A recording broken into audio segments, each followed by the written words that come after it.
News up at Desawe Kanda, also live on Kesme 107.1 in Tamale and beyond. We're live on W 93.5 in Wa and beyond. I am Alfred Ocansey. My name is Beatrice.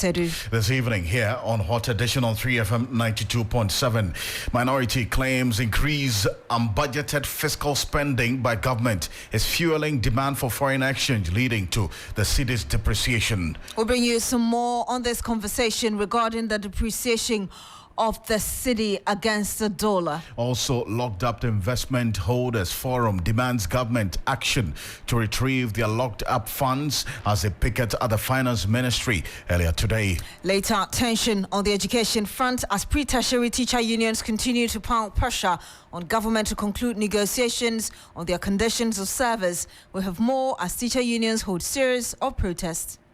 Also this evening, Ghana Ports and Harbours Authority security clash with immigration officers at the Tema ports. We have details of what exactly happened earlier today. The flag bearer of the opposition NDC is making some proposals on the establishment of district mining offices. We'll get into the details of it later.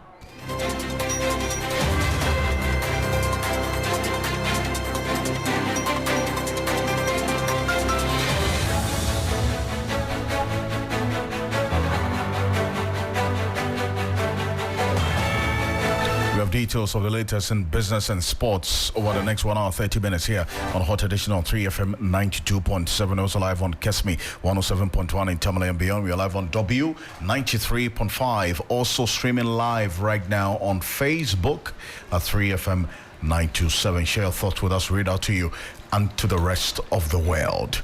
Lord Eduasari is here with a summary of the news. Right, thank you, Alfred. Now, here are the summaries for today. Mahama accuses government of mishandling small-scale mining sector. He stated that over the past 7 years, the small-scale miners in the country have endured government mishandling, such as equipment confiscations and, in some cases, the loss of lives of innocent Ghanaians. Also, members of the locked-up investment holders forum have taken to the streets demanding the release of their locked-up investment. They expressed their difficulties to access their investment. Again, teacher unions in the central region have filed a petition at the office of the regional minister against the snail pace with which government is handling the negotiation of their condition of service. The teachers are asking government to approve 4 specific allowances: deprived area, extra assessment, data for online teaching support, and upward adjustment of continuous professional development allowances. We also have presidential candidate of the ruling NPP, Dr. Mahamudu Bawumia, who's the vice president, by the way. He says Ghanaians must not take the religious tolerance being enjoyed in the country for granted. At a meeting with the clergy in the Savannah region, the vice president said Ghana has become the most peaceful country in the West.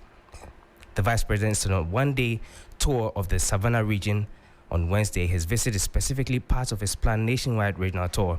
And Alfred will end with the Chief Executive Officer of the National Health Insurance Authority, NHIA, Dr. Abuajida Costa, who has reaffirmed that an amount of 2 million Ghana cedis has been made available to support needy renal patients. He said the amount will kick in on June 1, 2024. That's it for the summaries. Lord Eduasari, thank you so much. This morning, news on 3news.com. Remember, this is Hot Edition. We're live on Facebook right now at 3FM 927. You can log on Facebook right now, share your thoughts with us and with the rest of the world. Let's get into the details as the minority already is questioning the economic management team's competence in the midst of the continuous depreciation of the city. Beatrice. Yes, the minority in Parliament is talking and has called on the Nanado-led government to find pragmatic solutions to the depreciating city.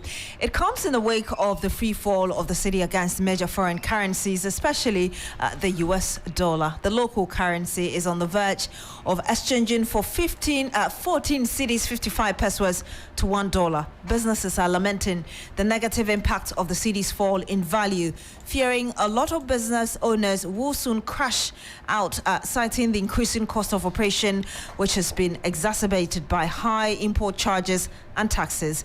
Now, addressing a news conference a while ago, the minority leader, Kaisel Atoforsen, said that the free fall of the city and the strange policy on mixed cash reserve ratios recently implemented by the Bank of Ghana, increased and budgeted fiscal spending and lack of confidence in the banking sector, among others, have accounted for the fall of the cedi. Listen.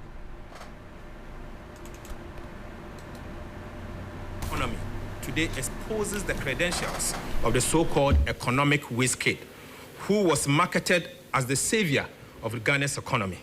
Alhaji Bawumia's credibility is now in tatters, completely tatters. The steep depreciation of the cedi has resulted in an increase in the prices of goods and services, as several businesses continue to revise prices upwards. This development would further worsen the plight of the already suffering Ghanaians. It is even more worrying and depressing to see constant media reports of escalating prices of goods and services as a result of traders' inability to service their loans and restock due to the rapid fall of the Ghanaian cedi. As for those servicing their mortgages in Ghana, in dollars, whilst they earn cedis, one can imagine the sleepless night and the anguish that they are going through as a result of the free fall of the Ghana cedi. I call it the dancing cedi. In 2022, the cedi emerged as the world's worst performing currency as it depreciated by over 40% to the US dollar. It further depreciated by 27% in the year 2023. As of last Friday, 10th May 2024, the Ghana cedi had depreciated by almost 13.2% year to date and still depreciating.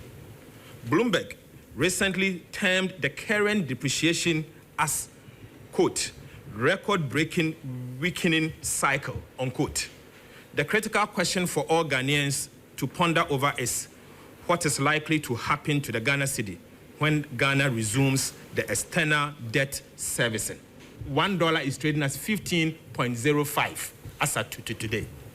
Shockingly, but not surprisingly, the vice president, who doubles as the chair of the government economic management team, Alhaji Bawumia, has told Africa Watch the cedi has performed better under his supervision. This is a palpable lie, of course. How is Alhaji Bawumia able to look Ghanaians in the face and claim that the exchange rate of 14 cedis 95 pesos to $1 in 2024 is better than the 2016 year-end 3 cedi 80 pesos to $1? The following are some of the reasons why the Ghana cedi is dancing. 1, there is a strange policy on mixed cash reserve ratio recently implemented by the Bank of Ghana. 2, there's an increase on budgeted fiscal spending, which is fueling demand for exchange rate, in fact, foreign exchange. And let me take this again. There's an increase on budgeted fiscal spending, which is fueling demand for exchange rate. Simple put, the government is spending off budget, so much that those that they are paying are using the money to purchase US dollars, and that is why the dollar is depreciating. We call on President Akufo-Addo to, among others, to 1, order his appointees to release the FX that they have stashed in their homes to the public so that there will be enough forex in the market. We also call on President Akufo-Addo to adhere to the fiscal consolidation and curtail excessive spending. And we also want the president and his government to address the lingering issues of the cocoa sector. We want to use this opportunity to urge the vice president to quit his offbeat dancing on the campaign trail and focus on the dancing cedi. And you heard the minority leader, Kesa Latto-Forson, at that press conference some minutes ago. Well, businesses say, in addition to losing their working capital through forex losses, the cost of doing business has also gone up due to the cedi's depreciation. Listen to Dr. Joseph Obing, who is the president of the Ghana Union of Traders Association. Especially when we are owing in the foreign currency, especially the US dollar, it is getting unbearable. Because then you have to fund more cedis and add up before you can actually pay your indebtedness. You know, the business that we do in the US dollars. When you go and buy the goods, when you are shipping the goods, the freight charges are paid in dollars. Now the freight charges have gone up again. the way it went up during the COVID era, now is going up, especially in the Asian areas.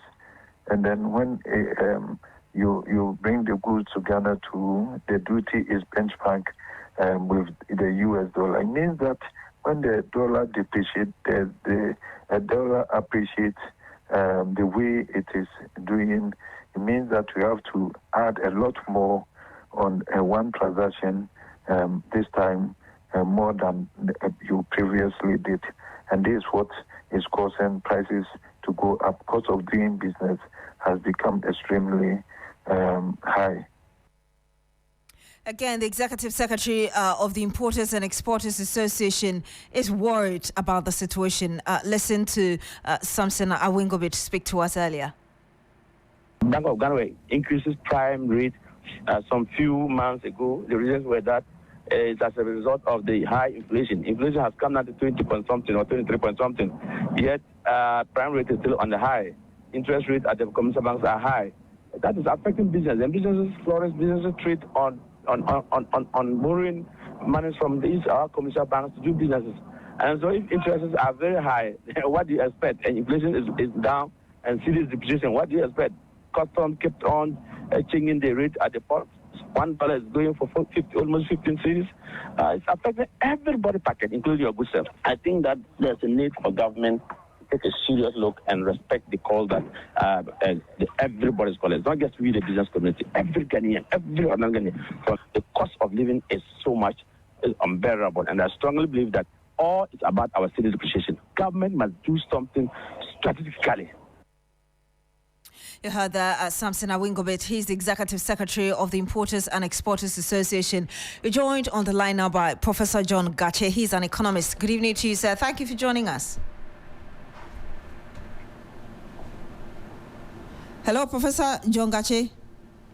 Yes, I'm here. Thank you for having me. Thank you so much for joining us on Hot Edition. So let's first find out from you. It's true that we received 2 tranches from the IMF totaling $600 million. There was the cocoa syndicated loan of about $800 million that as of December 2023, we had an idea that the government had sailed through getting it. And then a $300 million World Bank facility. How come we seem unable to arrest the city?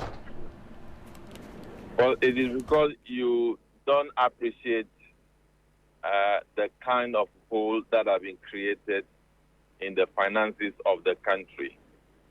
The hole is such a big hole that all those money that came, part or greater portion of the IMF money went into building the reserve of the country. And the reserve merely collapsed before the IMF came on board. So these monies that came up are actually not enough to stem the tide. And within the period also, we have also seen some appreciation of the US dollar, which generally has effect on weaker currencies across the world. That is also creating the problem.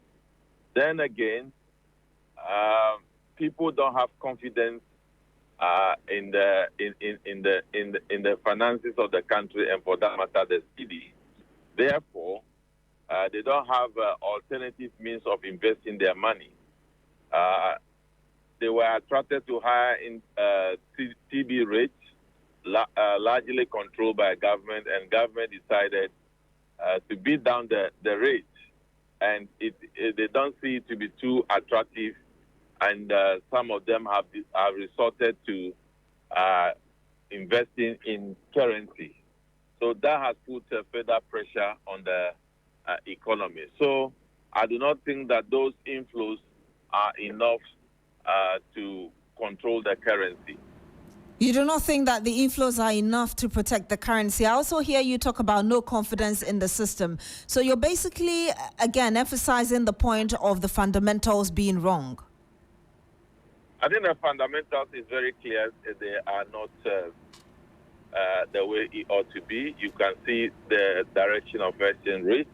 You can see policy rate and interest rate in the lending rate in the country. Then you can also talk about inflation. So definitely the fundamentals are weak, but that is not the main issue. What do we put in place as a structural attempt to correct all these things? It's as though we are not minded to correct the bad situation we find ourselves in. So that is one of the problems. Exchange rate depreciation is largely demand and supply factors. So if you want to decompose your demand pressures, where are they coming from? So you look at the first level of imports into the country. Go to almost every shop you go to. All the things that are in the shop are imported. Go to the market. Even the food items that we are purchasing, ginger, garlic, majority of those things are imported from outside the country, and we rely on the US dollar and the three major currencies to foster those imports into the country. So every day there is pressure because we have failed to take steps to revolutionize the productive sector for it to feed us and for export. So the depreciation seems to be very inimical to everything that we face in the country. In fact, students who write ACCA and other foreign exams, many of them have stopped because they can't just cope with the depreciation of the currency. How much they need today to pay their subscriptions and the rest, exam fees, is pronounced, and that they cannot afford it. So it doesn't affect one sector, it affects the government sector also.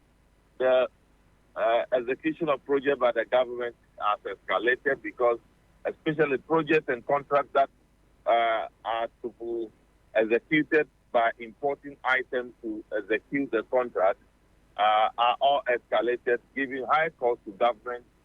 So government itself is not having it easy as a result of the depreciation. So that is it. I think the food and beverages people have talked about already. Buta has talked. Yes. Those in the shipping area have talked already. It is affecting everybody. So we need to have a roadmap to solving this problem. It is unfortunate that I think the communication from government and government communicate is to the effect that the rate of depreciation and NDC is higher than the rate of depreciation under MPP. That is not a solution to the problem. What we are talking about is that if you need $20,000 to import an item into the country in 2016, you are likely to have needed 74,000 Ghana cedis to do so. But today, you will need about 300,000 cedis to do that. Those are the issues we're talking about. And again, as we talk about the fundamentals, as you're aware, it's not the first time we'll be talking about this. Before the then NDC administration went for an IMF bailout, we were talking about our fundamentals being wrong. I remember the vice president was one of those who talked about it. Before this government also went for this IMF program that we are talking about, we mentioned this whole issue about fundamentals being wrong. What is it about it that we've been unable to fix over the years? Well, let me talk about some of the fundamentals. Inflation, exchange rate, interest rate, growth of the economy, reserves, and the general productive nature of the economy. So you take them one after the other. We are talking about exchange rate, interest rate, and inflation together. They are all out of range. Go to the growth of the economy. It is not performing as expected. In fact, the rate at which we are growing cannot accommodate the amount of debt that we are acquiring. So it exposes us, so much that we are not having sustainability of our debt. When you come to another element of fundamental, which we call employment, you already know the employment situation in the country. We are now dealing with double-digit unemployment situation, and even some people continue to join the unemployment range every now and then. Recently, we're talking about some companies exiting Ghana. What does that mean to employment? It means that a number of people have exited from employment to join the unemployment. So the situation is bad when you take all the indicators of fundamentals of the economy.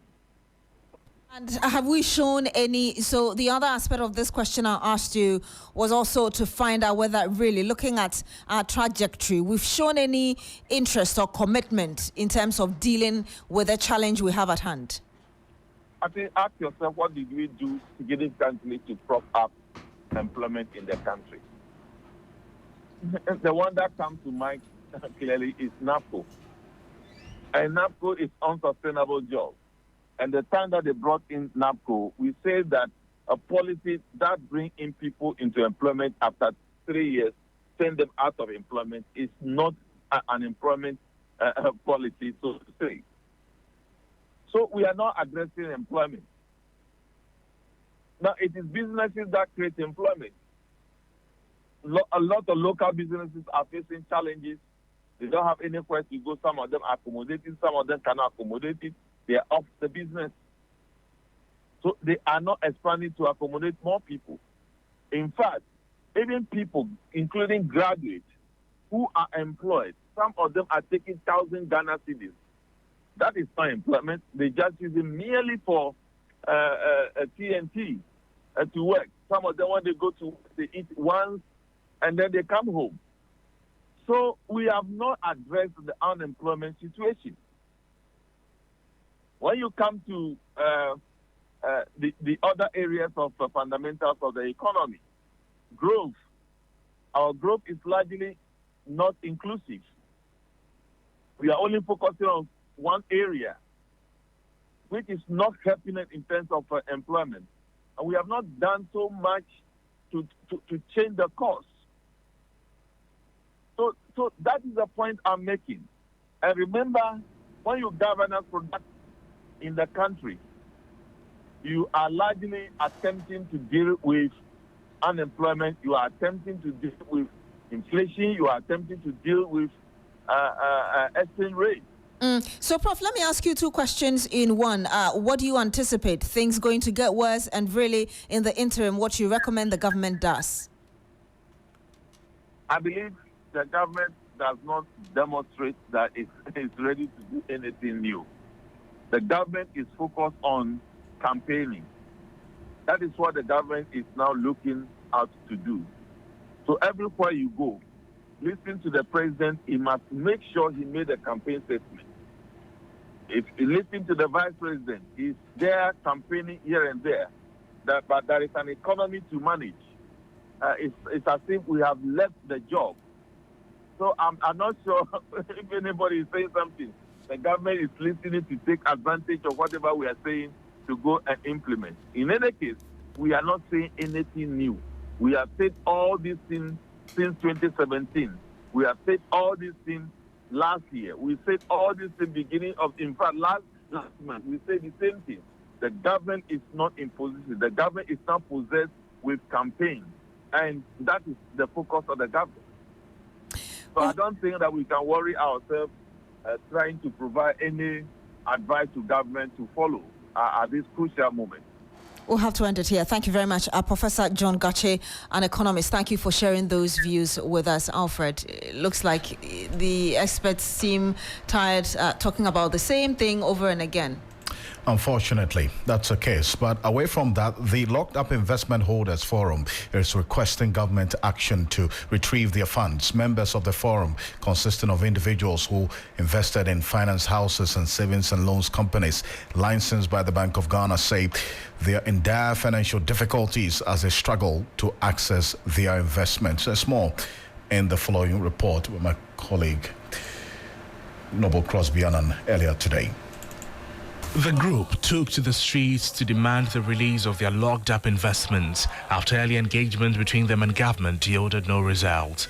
They demanded action from the Finance Ministry. Nothing has happened for about 4 or 5 years now, and we don't know what is going on. And the bank is still working. Today we are come here to take our money for the Ministry of Finance to tell us something. You cannot access your funds, not even talk about interest, and even talk about your principal. No, everything is totally locked up. We have dependents, we have children, we have family members who are also relying on us. We can't sit here. We have a lot of bills to pay. Deputy Minister of Finance Stephen Amwa addressed convener Dr. Duana Nientri outside the Finance Ministry, causing members to become agitated. We have sent letters, reminders upon reminders since last year. And you know the situation. We've been to Bank of Ghana, and they said that they are waiting for you to approve. Just give the release and let's have our money. Because one day you will leave power. One day you will leave power. Go to the office and talk to you. You don't have any respect for your father. There are several correspondences to make. What kind of impedance in this? To you in the office. What kind of impedance in this? Honorable, this is the reason.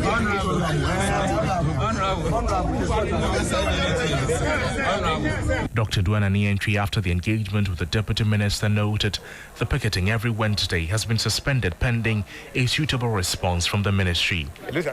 Well, so that's Noble Crosby Annan there. Let's go on to the telephone. And Dr. Duana Nientri is the convener of this group that we're talking about. The individuals who invested in finance houses and savings and loans companies licensed by the Bank of Ghana. Dr. Duana Nientri, appreciate your time. Good evening. Thank you very much for joining us here on Hot Edition. Good evening. I hope you are fine. I'm well, thank you. And I understand that a decision has been taken to temporarily suspend the Wednesday picketing that you've been on for the past few weeks. No, we haven't said we are going to suspend it. We've told the Deputy Minister clearly that the decision, the plan is to come there every Wednesday, and that we will be waiting for the ministry's response that has been promised. After I have explained things to the Deputy Minister, who said he didn't know what was going on. So if he has now gotten the fact, he said he will speak with his minister and get a response to us almost immediately. And I'm saying that we would look at what will come. If the response we get before the next picketing, expect that it will let us not go there, we won't go. If the response we get is not acceptable to us, we will go by what the plans we have. So we haven't suspended. I see. So are you saying that this Deputy Finance Minister, Stephen Amwa, Dr. Stephen Amwa, said he wasn't aware of your petition to the ministry? That's exactly what he said. Well, I say it's been almost 2 months. I had to brief him, tell him what has happened. The letters we are waiting to Bank of Ghana, we sometimes copies to the ministry. The picketing we did at Bank of Ghana, and we tried to meet the minister on 27th. That the ministry, nobody was there to receive it. Our petition to the minister after that day, that 27th, that we marched there and didn't get anybody to speak with. Then 3 weeks. No response whatsoever. We sent a petition. We sent a reminder on the 18th and told the minister that if we don't hear from the ministry in 2 weeks' time, we would exercise our last option of picketing. If he doesn't know, I've briefed him sufficiently, and he said he is going to find the letters and then discuss issues with his minister, and they will give us a response as soon as practicable. I see.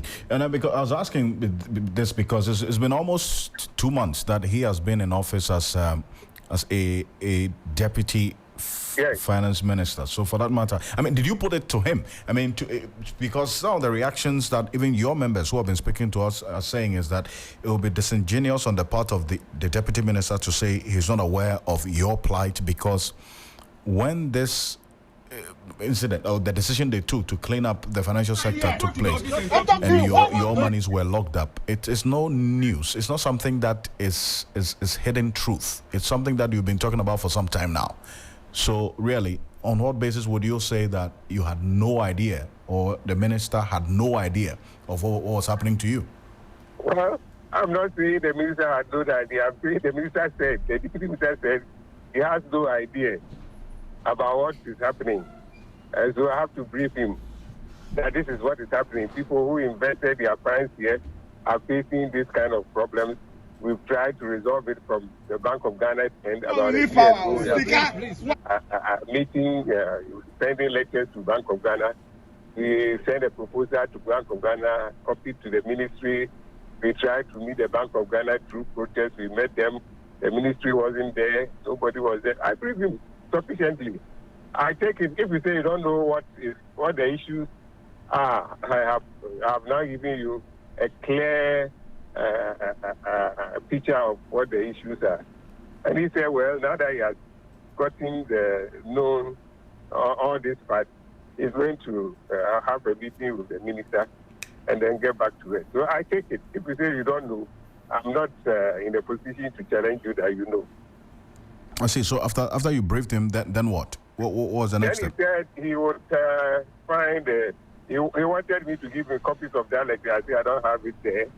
And I personally sent the letters to the minister's office, received by the secretary to the minister, so that letter can't be missing. So if you go to the minister's office, you will get copies of that letter. So you'll find out those letters, and then we'll have a discussion with the minister and come back to it. But that is not stopping us from what we are doing. We have said, depending on what we hear from the ministry, we determine whether we will be there on Wednesday or not. But the plan is to be there on Wednesday, unless we receive something that will make it unnecessary for us to go on Wednesday. I see. Now, so is there any sense of assurance that your monies are going to be paid? I mean, because that's the ultimate objective, is it not, with what you're doing? Yes. And that's why I'm saying that if we get a feedback from the ministry, the time of the feedback or the response and the substance of the response will determine whether it's an acceptable response for us to stop the picketing, going on with the picketing, or if it's not an acceptable response, we will disregard it and continue with our picketing. We will not accept the response if it's not acceptable. I see. And your members consist of the customers of these finance houses or the financial institutions that were affected by the financial sector cleanup, correct? Yes, those financial institutions were saved at the time that Bank of Ghana revoked about 20. So which institutions are we talking about? We are talking about NDK Financial Services. Okay. SDC Financial Services, Bond Savings and Loans, and then the SIC Life Savings and Loans. These are the companies whose clients have reported that they are unable to access their investment with them and have come together to form this group. So at least if we don't know of any institutions, at least we know of these 4 institutions whose clients have reported that for some time, for some of them, for about 4 years now, they haven't gotten anything, not interest payment, let alone your the principal. If you won't get your interest, then of course you will not get your principal if you needed it. So these 4 institutions, we have their clients having complained about this, and they form the part of they are made up of the membership of the forum is made up of clients from these institutions. I see, but I remember that the Securities and Exchange Commission sometime in 2022 did indicate that for the customers of NDK, for instance, their funds are locked but not lost. I mean, so what's the SEC saying? I'm not sure SEC is close with any power to make any comments or statements on NDK. They don't regulate NDK. NDK is under Bank of Ghana. So I'm not too sure about that. That statement is coming from SEC. Well, I mean, now we've seen one arm of that company being rebranded with a new name, and I'm sure you're aware of this. Previously, what I know, which was information that was made available to clients of NDK Investment Services. I think they call them NDK Capital or so. I've forgotten the exact name. They were licensed by the SEC, and I think it changed ownership, and the NDK was the sole shareholder of that company. It was a subsidiary of NDK Financial Services. That was a capital market institution, fund manager, and that comes under SEC. So if SEC will issue any statement at all, it will be on that company. I don't know the name of the company now, the new company of the new name of the company, but I know the management issued a statement that ownership of that company has somehow changed. I see. So what's going to be the next step for you, Dr. John, finally, before we go? Well, we have said, and we are clear in our minds, that this specific thing that we have started, we are going to continue until the matter is resolved. No matter how long it takes, every week we shall be there. And we have said that it's only in December that we won't be there because of election and Christmas. So if the matter remains unresolved, we will be there to the end of November, break for December, and start again from January after the new year until the matter is resolved to our satisfaction. Dr. Adenanichi, appreciate your time. Thank you so much for joining us. Thank you too. Dr. Edu Ananichi is the convener of the group of customers, individuals who invested in finance houses and savings and loans companies licensed by the Bank of Ghana, who have had their funds locked up, and that includes like of NDK Financial Services, and then also the SIC Life Savings and Loans. What we do know is that the University of Ghana, for instance, says it has dragged 3 financial institutions under receivership to court in an attempt to recover their locked up funds.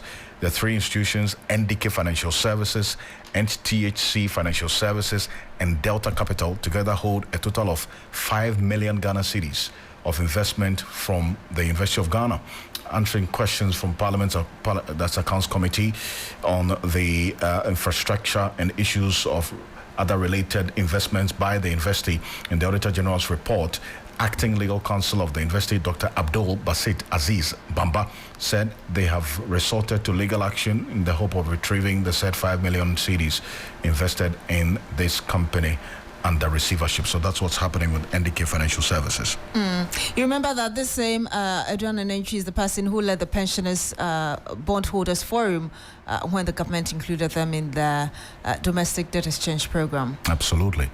And that's what's happening with him as well in this instance. We'll see how things play out. Indeed. Now, the extension on the education front as pre-tertiary teacher unions continue to pile pressure on the government to conclude negotiations on their conditions of service. There have been a series of protests by the teacher unions from some regions over the last few days. And today, Wednesday, May 15, pre-tertiary teacher unions in the Eastern region threatened to strike if their demands are not met by the 31st of this month. The teachers cited lack of progress in the ongoing negotiations with government officials, and they seem to have lost faith in the Labour Commission, Finance Ministry and other government agencies on the negotiation table. Today at Koforidua, several of the teachers staged a protest with heavy police presence before submitting a petition to the Regional Coordinating Council Director. Listen.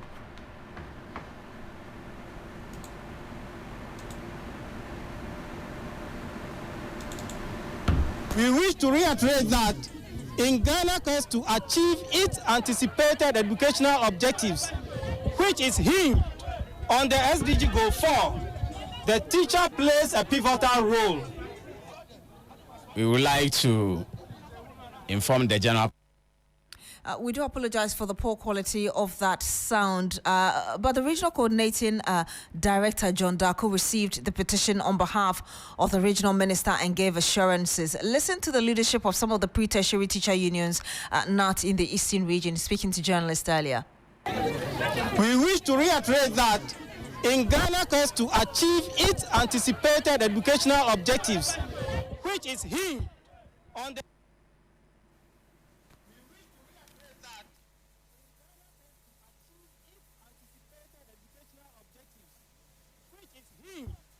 On the SDG Goal 4, the teacher plays a pivotal role. We would like to inform the general public, all stakeholders, that once they are all quiet, since we had a press conference across the country, nobody is urging the government to fast-track whatever negotiations that we are doing. When the time comes for teachers after 31st May, we lay down our tools. We don't expect any stakeholder to calm all teachers down and say that the children are in their class, whatever it is. But one thing they must know is that it takes one person to realize the system. And the time is now.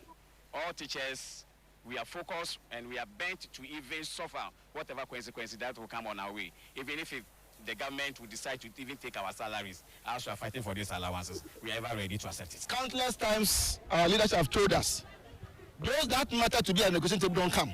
Good. The Minister of Finance have not appeared, and anytime those that they send them go, they tell them that they don't have the powers to decide on certain matters. It tells you that negotiation is not properly ongoing. We want those that matters to be on the negotiating table to take. And those were the voices of NAT Secretary in Eastern Region, Kafui Kwame Kusife, NAT Chairman in Eastern Region, Patrick Boisson, and a representative from Nagrat. We're joined on the line now by Labour expert Seth Ablosu. Good evening to you, sir. Thank you for joining us. Good evening. Thank you for having me. We're having teachers agitating again, and I'm sure you might have heard some of them. They seem to have lost faith in even those they've been negotiating with. Is there a way out? There must be a way out.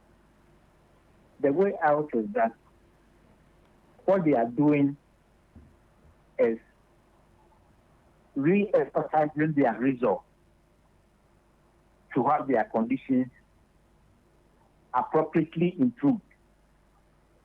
And it's for their leadership in particular, their national leadership in particular, to take a cue from what is going on in the regions and be guided accordingly. Because you see, there is no denying the fact that public sector workers are working under very trying conditions.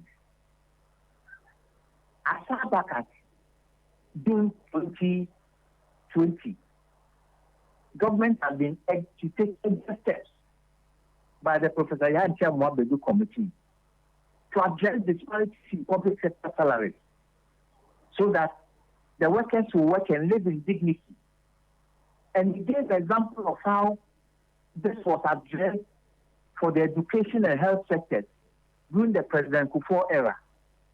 As we speak in 2024, nothing has been done to address the call, to respond to the call by the Professor Yantia Mwabedu Committee. Meanwhile, we have a Fair Wages and Labor Commission in this country. And clearly, conditions of service in the education sector are not fair for those working there. So we'll continue to see this agitation. But it's for their national leadership. If they are proposing a strike, it's for their national leadership to address that call. But I will urge the regions not to lay down their tools. They need to be guided by their national leadership. Yes. I would want you to hold on. I'm glad you mentioned the Fair Wages and Salaries Commission. The Chief Executive Officer of this commission has been speaking. I want you to hold on, listen to him, and then we'll continue our conversation. For me, I think their national executives must come out to speak to their followers as to what the outcome of our last engagement at National Labour Commission, were. There's a need for them to communicate that to them because we have agreed to continue to engage and report back to National Labour Commission on 19th of June 2024. We are nowhere near 19th of June. For me, it doesn't work out well when strike is the strategy. Continuous engagement, perseverance, that is the best. So you heard right there the CEO of the Fair Wages and Salaries Commission. Mr. Blosu, you're still on the line with us. Yes. I mean, Mr. Benartha asking the leadership of these groups to call the members to order. Is that the way to go?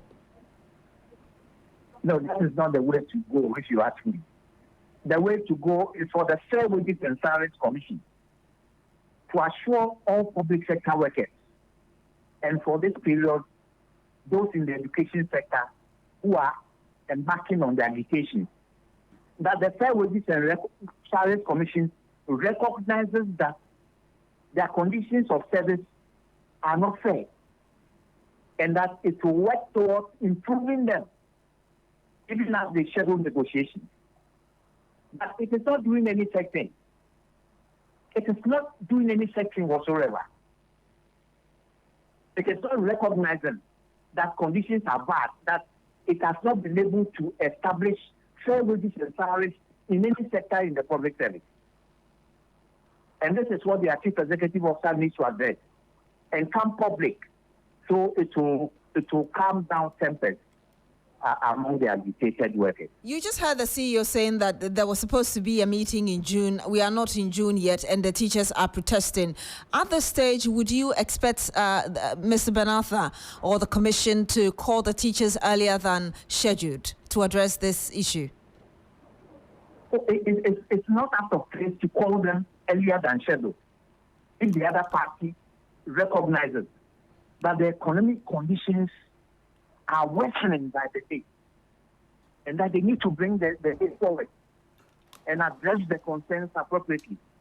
But he must come public to indicate whether or not he recognizes that conditions of service in the public sector are not fair, and that he's committed to leading the commission to address them. Yes. We'll have to end it here. Thank you very much, Seth Ablosu. He's a labour expert. Thank you so much for speaking to us on this issue. It's still live here on Hot Edition, also live on Kesmi 107.1 in Tamale and beyond. We're live on W93.5 in Y and beyond. A clash broke out between security personnel from the Ghana Ports and Harbours Authority and officials from the Ghana Immigration Service at the Tema Port, ending in fisticuffs. Matter of fact, a video posted on social media captured the tense confrontation between the two groups at the Ghana Port Security and Immigration Service office. Reportedly, approximately 12 Ghana Ports and Harbours Authority security members stationed at the Meridian Port Services allegedly entered the Ghana Immigration Service office at the MPS, intending to apprehend two officers following its agreement during routine vessel checks on the MSC Dimpshna at the Tema Ports. Now, the dispute arose when the GPHA security personnel insisted on searching the immigration officers after they had completed their inspection duties at the Tema Port. However, the Ghana Immigration Service inspector objected, asserted that while searches of their bags were permissible, body searches of the officers, especially by male security personnel, were not allowed. Take a listen to this.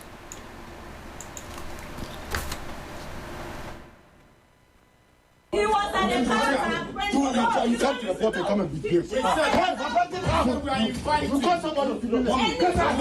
madam said you guys should wait. We even talk to your madam there.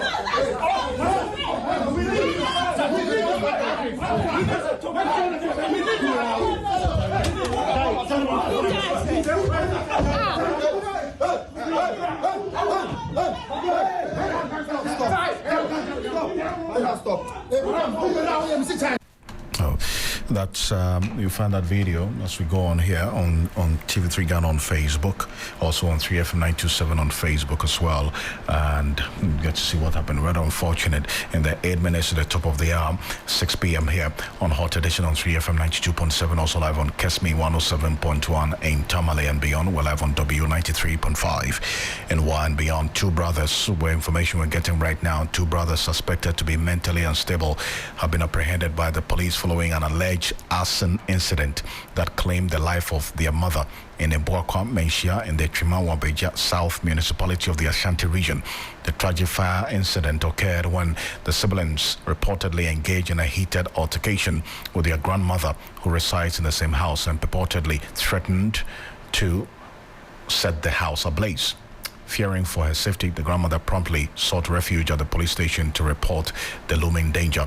In her absence, the brothers allegedly proceeded to set their home ablaze, unaware that their ailing mother was inside the residence, ultimately resulting in her death. It's one that the police is looking into quite closely. When we have updates, we will certainly let you know. Michael Obodo is standing by with the latest in the world of business.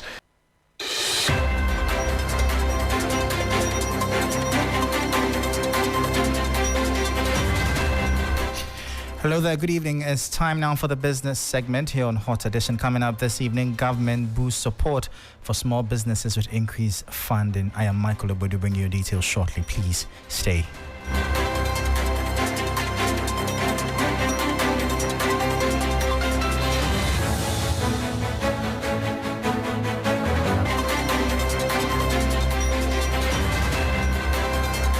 Well, let's go straight into our top story. And the Minister of Finance, Dr. Amin Adam, has indicated the government's plan to increase funding support to MSMEs in the country. He emphasized the necessity of this step to foster the growth of the critical sector, which accounts for over 90% of businesses in the country. He made these remarks while speaking to the media at the Wednesday market organized by the Exim Bank in Accra. Further support to SMEs. Through Ghana Exim Bank, Ghana Enterprises Agency, we are going to provide more funding for them to lend to SMEs. And I also need to announce that some of the banks, commercial banks, are coming on board this initiative.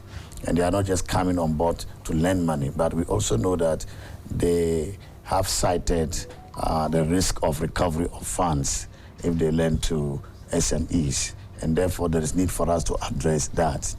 This is why my ministry is going to launch a massive training program for SMEs across the country.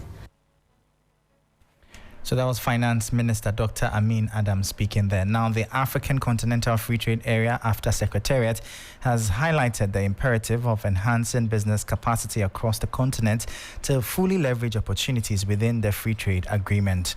According to the Secretary General of the Secretariat, Wamkele Mene, until indigenous entities overcome this hurdle, they won't fully harness Africa's GDP exceeding $3.4 trillion. He was speaking during the signing of an MOU between his outfit and the AfTA Policy Network in Accra. So this issue of capacity building is important. We have already started doing some work on private sector capacity building, but I think we need to expand that to include civil society, to include legislatures, to include also trade unions that have an interest in what we are doing. So the scope of work that has to be done is very, very wide. And that's why I say that this is not something that we can do on our own or should do on our own. We'll have to leverage on the partnership that we have. So that was Secretary General of the AFCFTA Secretariat, Wamkele Mene, speaking there. Meanwhile, in response to projections indicating Africa's GDP could surpass $16 trillion by 2050, the Executive Director of the AfTA Policy Network, Louis Yao Afo, advocates for significant investment in infrastructure and industry.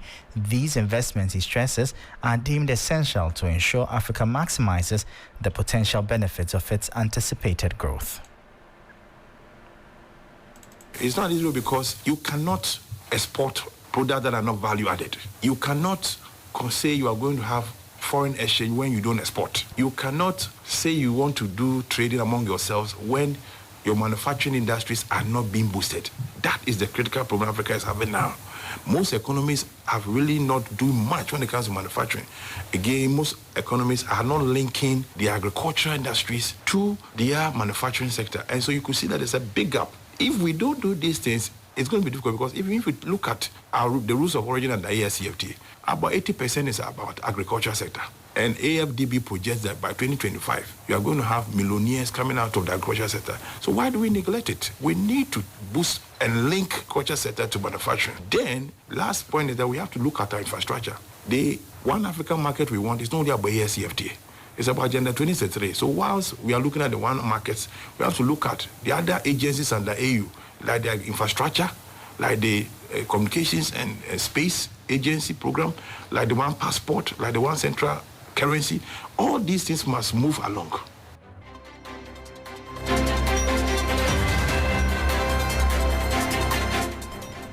So that was the Executive Director of the After Policy Network, Louis Yao, for bringing an end to the business segment here on Hot Edition. For more business stories, please check out our website at 3news.com/business. I am Michael Obodu. Thank you for listening.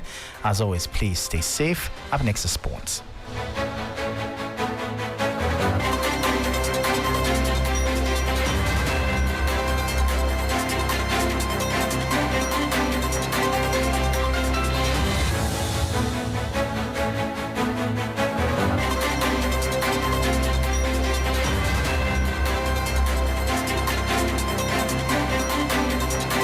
Well, it's time for sports here on Hot Edition. My name is Kelvin Otuanta. Let's start from the WAF Under-17 tournament that is currently ongoing at the University of Ghana Stadium, and the Black Starlets started off with a very bright opener against Cote d'Ivoire. It was a thrashing of their opponent at the Lagos Stadium, led by Likens and my colleague Bilishan. The Black Starlets managed to win by 5 goals. My colleague Bilishan was present and came through. The Black Starlets managed to win by 5 goals to 1, but it wasn't a straightforward encounter from the start.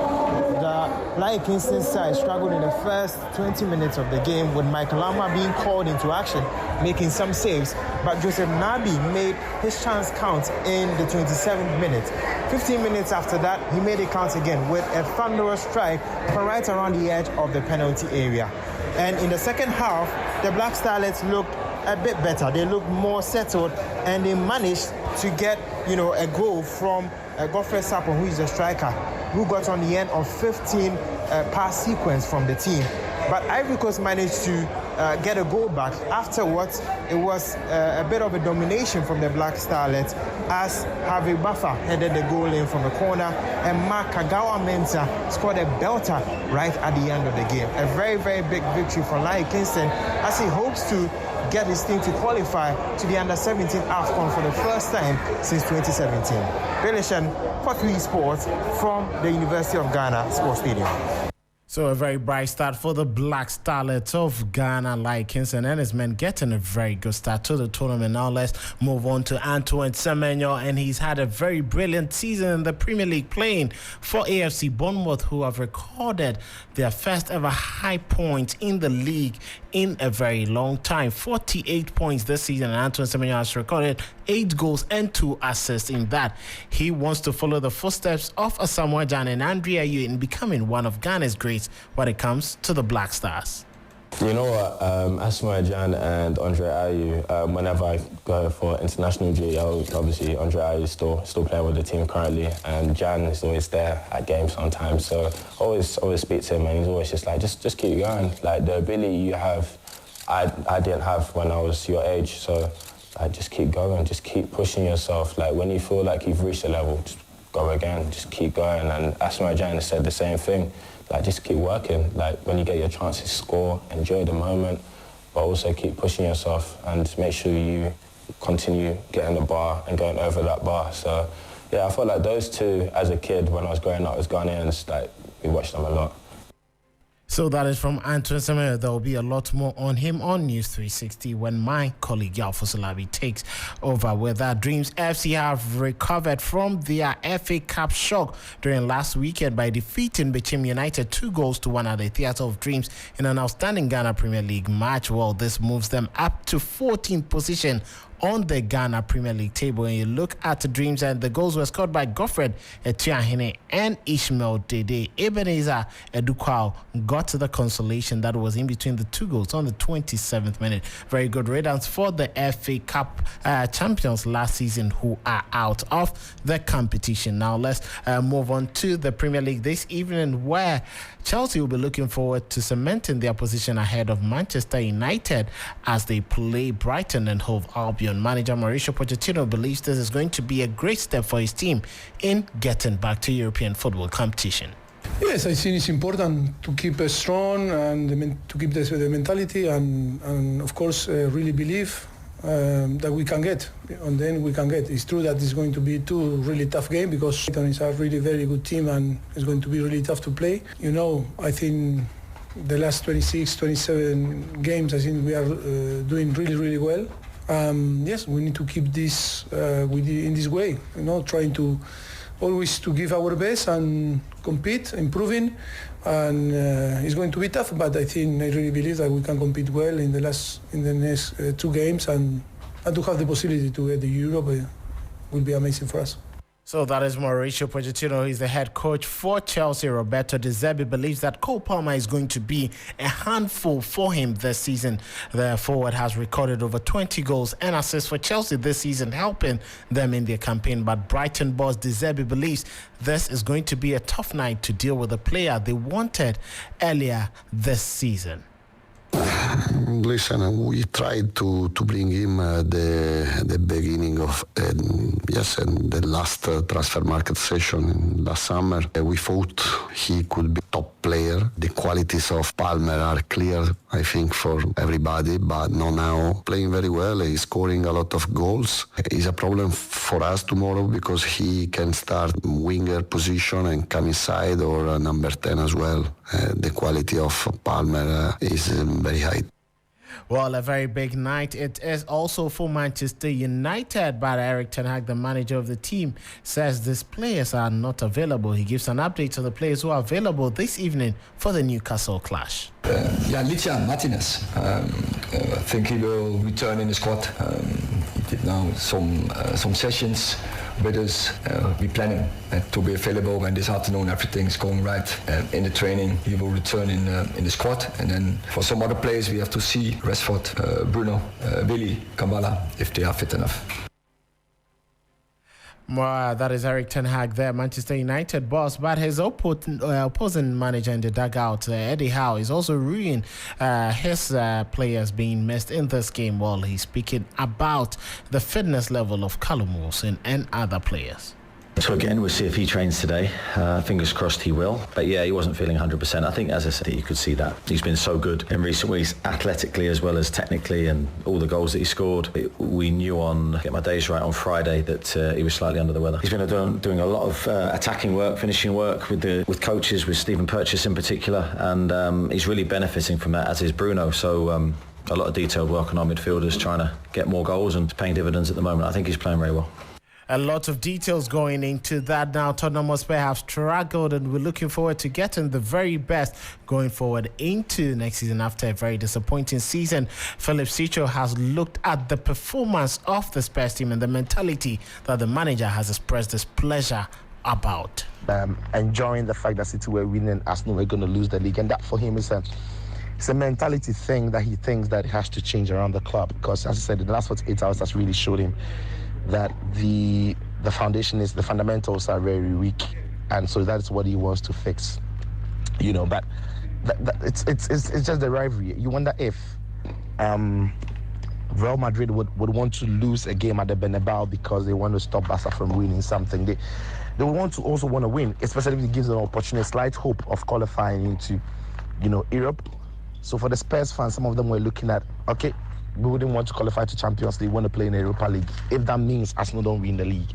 And that kind of mentality for him is what I think he's talking about. You wonder if that also seeped into the minds of the players. But from what you saw on the pitch, it didn't look like it, because it never looked like this. That is from Philip Sitcho on Tottenham Hotspur and their mentality. The other games going on in the Spanish La Liga, Vallecano are leading Granada 1-0, 38 minutes played. Sevilla goalless against Cadiz, 35 minutes played. Celta Vigo coming up against Athletic Club at 8 p.m. Same time, Getafe play against Atletico Madrid. The Copa Italia final this evening, Atalanta play against Juventus. There's Nice PSG in France at 7 p.m. Same time, Reims will play against Olympique Marseille. That'll be all for sports. My name is Kelvin Osuansa.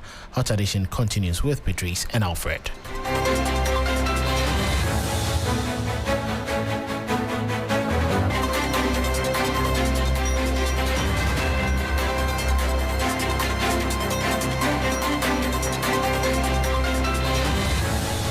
Kelvin Osuansa with all the news in the world of sports. Remember, there's more news on 3 Sports across all social media platforms. 3 Sports across all social media platforms. It's some 9 minutes after 6 here on your election command center. And welcome to Campaign Trail. To supporting the transformation of small-scale mining, and my vision in this regard is very clear. The NDC, which I lead, will aim to reform small-scale mining into a better regulated, environmentally responsible, and economically viable sector. You'll all agree with me, ladies and gentlemen, that we can develop the sector into one that contributes to our economy in a sustainable manner while respecting our environmental heritage. Over the past 7 years, small-scale miners in this country have endured enough government mishandling of the sector, such as equipment confiscation, burning of excavators, and in some cases, the loss of lives of innocent Ghanaians. Ladies and gentlemen, let me share with you a few of what I intend to do in this sector. That is some key policy proposals and initiatives we will implement to help us achieve what should be a sustainable, responsible, and prosperous small-scale mining sector. Firstly, we propose the establishment of district mining offices in all mining districts of the country.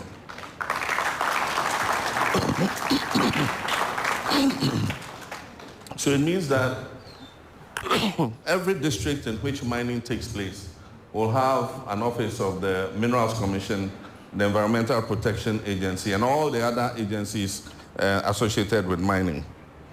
These offices will be staffed by officers from the Minerals Commission, the EPA, and other agencies related to the mining sector. These offices will usher in a new era of transparency and efficiency, streamlining the application process for mining licenses and fostering hope and prosperity among small-scale miners. To support these efforts, we plan to amend the Minerals and Mining Act to grant district mining offices a greater role in the process of issuing mineral licenses. So as a small-scale miner, you won't need to always travel to Accra to the Minerals Commission head office. You will have a Minerals Commission office in your district, and they will be responsible for supervising your activities.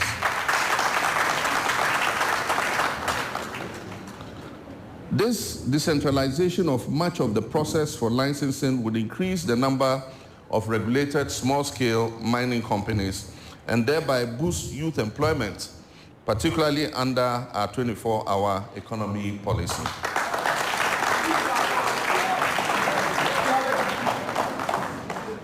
As part of our broader economic transformation model and a burning commitment for creating more sustainable and decent jobs for the Ghanaian youth, my administration intends to ensure the active involvement of mining engineers and related specialist graduates from the University of Mines and Technology and the University of Energy and Natural Resources, Sunyani, in the small-scale mining sector.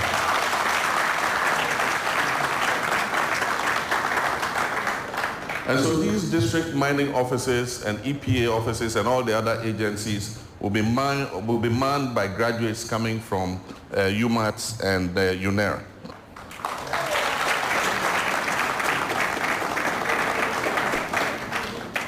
These graduates will be attached to the newly created district mining offices, and they will also be attached to small-scale mining companies. And so if you have a small-scale mining lease, you will have a graduate from one of these universities supervising your mining and making sure that you're doing the right thing on your mine.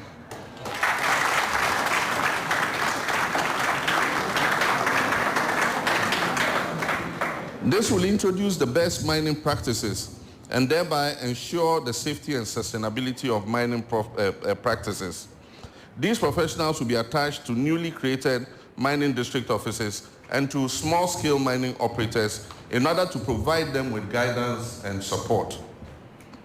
We will establish a centralized buying mechanism for purchasing gold from small and medium-scale mining companies. Now, speaking about gold, Mr. Mahama also talked about one of the policies by the government, which is the Gold for Oil program, meant to stabilize the city. He had some thoughts on that as well. We will establish a centralized buying mechanism for purchasing gold from small and medium-scale mining companies at competitive prices. This raw gold will be refined in order to add value to it before we export. We'll collaborate with the private sector to secure the necessary international certification for our refined gold for export.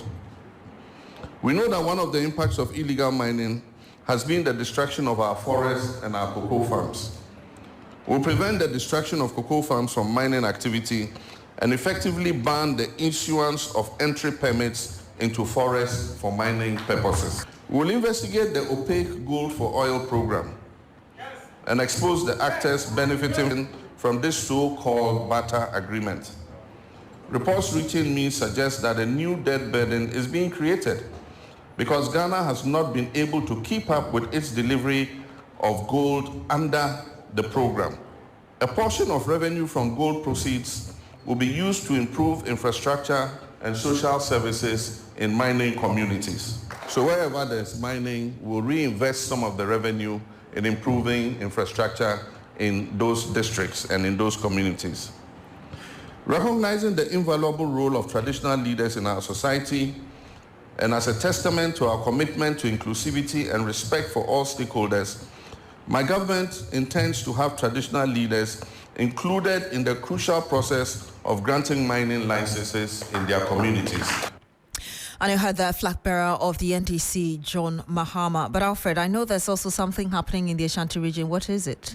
Indeed, and still on campaign trail here on your election command center, 2024 running mate of the NDC, Professor J. Nana Opoku-Agyeman, has said the NDC government, if voted into power, will implement policies that would ensure the growth of the poultry industry, which also, in her view, has lost enough of the market to the imported chicken, as is the reality of the situation on the ground right now. She said what the industry is lacking now is a harmonious ecosystem. She made observation during a town hall engagement with players in the poultry industry earlier today. Poultry industry needs a harmonious ecosystem to thrive and to grow. Real transformation of this industry requires empowering the private sector to address the issues affecting the value chain.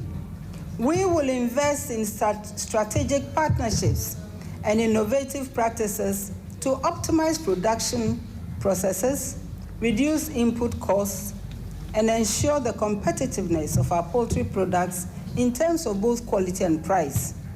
This is aimed at reducing, if not eliminating, bottlenecks and undue difficulties. I firmly believe that the Vice President, being a skilled driver's mate, will also be highly competent in nudging the poultry industry from the artificial life support system it is now on into the grave of complete collapse. Well, that's Professor Nana Jane Opoku-Agyeman there. Let's go on to the telephone. My colleague and our Northern Bureau Chief, William Evans Income, has been following her every step of the way in the Ashanti region. He joins us on the telephone. Willie, what more does she say about the measures to improve on the poultry industry in this country? Well, so she's saying that there's going to be a deliberate policy that will make the poultry industry very, very attractive to investors. And here, the NDC government, if voted for in 2024, will be much focused on local investors. And for her, even if the country or the poultry industry in the country is able to produce enough to meet local demand, it will just be enough for them to also at least help build the Ghanaian economy. So that policy will focus or will be a homemade one that will ensure the growth of the poultry industry. To her, something that is currently lacking as far as the current administration is concerned, Alfred. I see, but for the poultry farmers whom she interacted with, What did they tell her? What's the reality of the situation that you're faced with that prompted these responses? Well, so for instance, the national president of the Ghana Poultry Farmers Association, Victor Opon Ejei, said subsequent government have failed and every promise made to them more or less has become a lip service, even though Dr.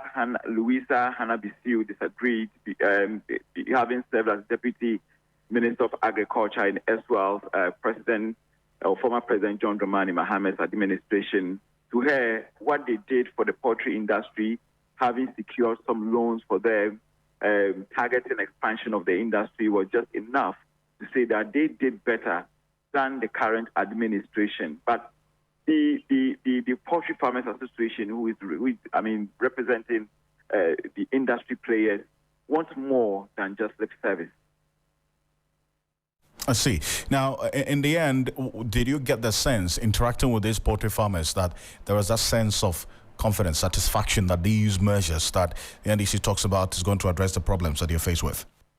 Well, from their body language alone, says that they have some level of a renewed confidence because of the things that Nana Pukwajiman outlined, going specifics as to what the government will do, and then most especially formulating policies that will also discourage the importation of chicken, which currently is crippling the local industry. So it's something that they have welcomed. But the NDC is not in government yet.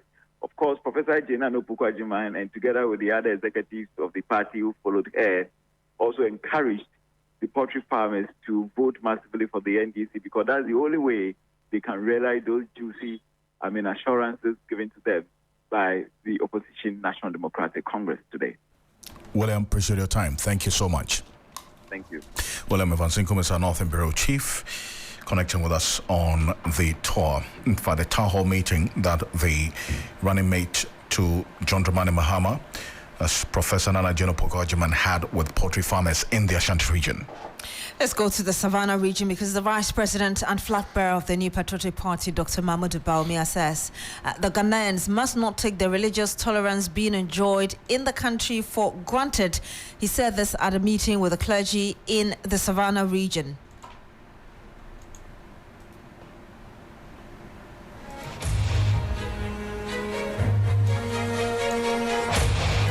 I was a member of the Methodist Boys Brigade.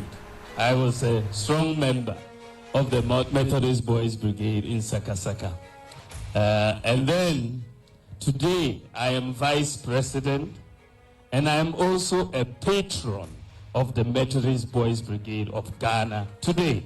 So we are a very blessed country. Our country, Ghana, I believe, is very blessed. And we are blessed largely because of the religious tolerance that we have amongst the religions in Ghana. It's very special. Most of the time, we take it for granted. But in fact, that type of tolerance and acceptance of each other is unique to us. It is, for me, the heart of the peace that we enjoy in Ghana. Ghana is the most peaceful country in West Africa and one of the most peaceful countries in Africa. And you heard the flag bearer of the governing New Patriotic Party, Dr. Mahmoud Bawumia, who's also the Vice President of the country. Indeed. And in some 24 minutes after 6 here on Hot Edition on 3FM 92.7, also live on Kesmi 107.1 in Tamale and beyond. We're live on W 93.5 in Wa and beyond. To a story that I brought you earlier, a clash broke out between the security personnel from the Ghana Ports and Harbors Ports Authority and officials from the Ghana Immigration Service at the Tema Port, ending in fisticuffs.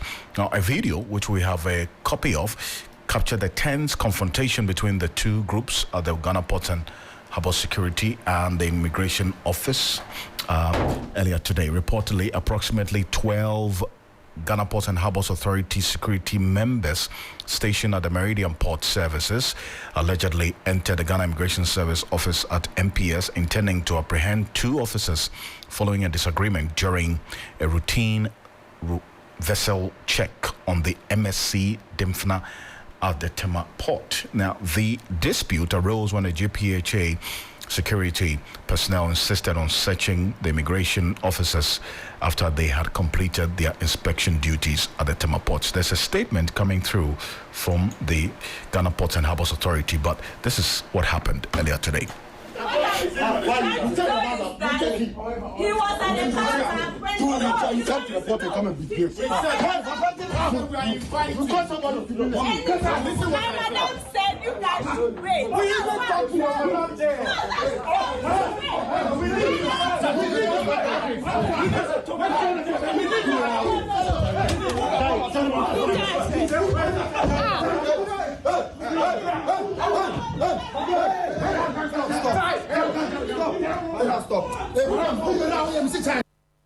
Well, there's a statement that's just come through from the Ghana Ports and Harbours Authority on this matter, Beatrice. Yes, it says it's titled Altercation Between GPHA Security Personnel and Officers of Ghana Immigration Service at Port of Tema. It says the Ghana Ports and Harbours Authority, GPHA, acknowledges recent reports and videos regarding an incident at the port of Tema involving our security personnel and some officers from the Ghana Immigration Service.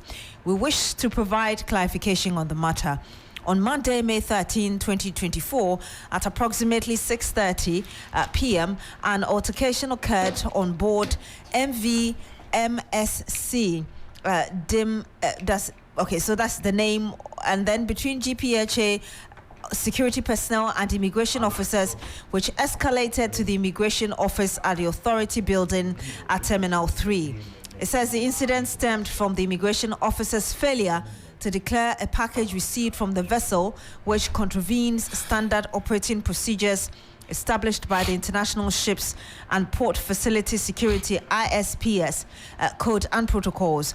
The insistence of GPHA security officials on adherence to security procedures led to the altercation. It goes on to provide some further details that while some media reports have sensationalized the incident, we recognize that it could have been handled more effectively to prevent escalation.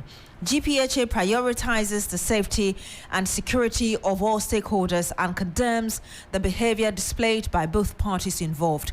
GPHA takes full responsibility for the actions of our security personnel involved, who have since been reprimanded. The management of GPHA met with representatives from Ghana Immigration Service and Ghana Maritime Authority to discuss the issue and have come to an amicable solution, which includes but not limited to periodic education and reorientation of all state agencies in tandem with the evolving maritime security procedures and protocols. The last but one paragraph says, moving forward, we emphasize the importance of adherence to standard operating procedures, SOPs, and protocols by all state agencies operating within our ports, and urge all stakeholders to uphold the rules and regulations governing our ports and collaborate to preserve the integrity of our port. We appreciate your understanding and support on this matter. So it's signed by Abena Sewa Opokufosu, who is Marketing and Public Affairs Manager, Ghana Ports and Harbours Authority, Ports of Tema. So there you have it, giving details about what actually happened between the officials and that of the Immigration Service. If you go on our Facebook page, we've been showing you that video, and certainly doesn't look too good. I mean, between the two officers, you see one female immigration officer being carried and just hit on the table by the Ghana Ports and Harbours Authority security personnel. And the entire reason why, Beatrice, you see that altercation between the two is that the Ghana Immigration Service security personnel say they did not allow the Ghana Ports and Harbour Security to search female officers of the Ghana Ports and that's the Ghana Immigration Service, which they say it's actually against the law. So as to why male officers were insisting to do a body search of female Ghana Immigration Service officers is one thing that this statement did not address. Exactly, I was going to say that. So, look, we're still going to knock on the doors of the Ghana Ports and Harbours Authority for some more answers to this. Or perhaps the Immigration Service may also issue a statement to tell us what they also do know happened. Absolutely. Hopefully it doesn't become like ACG and... Great go. Okay, I'll go there. Anyway, I want to say thank you. Thank you so much for staying with us here on Hot Edition, also on Campaign Trail New Election Command Center. Join me and the rest of the team at 10 p.m. today on TV3 for Ghana Tonight. It's a lot to talk about. My name is Alfred Ocansey. My name is Beatrice. Thank you so much for joining us today. Enjoy the rest of our programs. Have a good evening.